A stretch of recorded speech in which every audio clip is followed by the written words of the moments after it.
Le décès de Bernard Tapie a marqué de nombreux Français mais aussi de nombreuses personnalités publiques.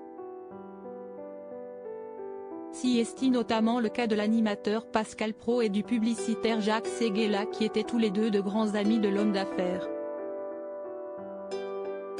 Ce lundi 3 avril 2023 dans l'heure des pros, alors qu'il était en plein débat sur la fin de vie et le recours à l'euthanasie, les deux hommes sont revenus sur le cas de l'ancien président de l'Olympique de Marseille. Interrogé au sujet des derniers jours de son ami, Jacques Séguéla a fait une révélation de taille.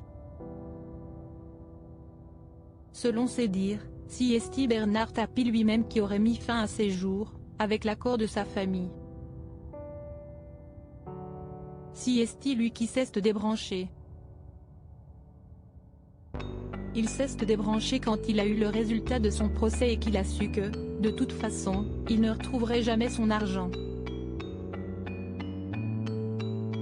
C'est lui-même qui cesse de débrancher, avec l'accord de sa femme bien entendu qui était juste à côté de lui, a-t-il assuré avec beaucoup d'émotion. Dans un silence de plomb, Pascal Praud a alors conclu que Bernard Tapie avait simplement arrêté son traitement et s'était laissé mourir. Bien sûr, oui c'est ça. Quand je dis débrancher, ça veut aussi dire qu'il a arrêté tous ses médicaments, a ajouté Jacques Séguéla. Une maladie douloureuse pour rappel, Bernard Tapie a appris en juin 2017 qu'il souffrait d'un cancer de l'estomac et de l'œsophage. 3 mois plus tard, il décide de médiatiser son combat pour parler au nom de toutes les personnes atteintes. Après un traitement par chimiothérapie et une opération chirurgicale, il découvre que le cancer s'est étendu à ses poumons.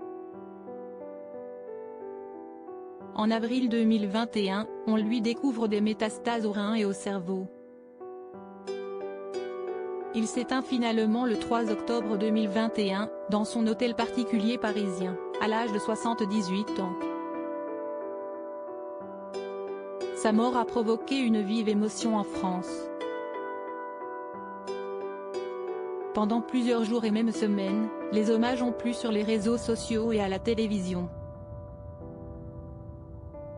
Le club de l'Olympique de Marseille lui a même érigé une chapelle ardente sur la pelouse du stade Vélodrome. Pendant 24 heures, les fans ont pu se recueillir sur son cercueil avant que ce dernier ne soit inhumé au cimetière de Mazargues.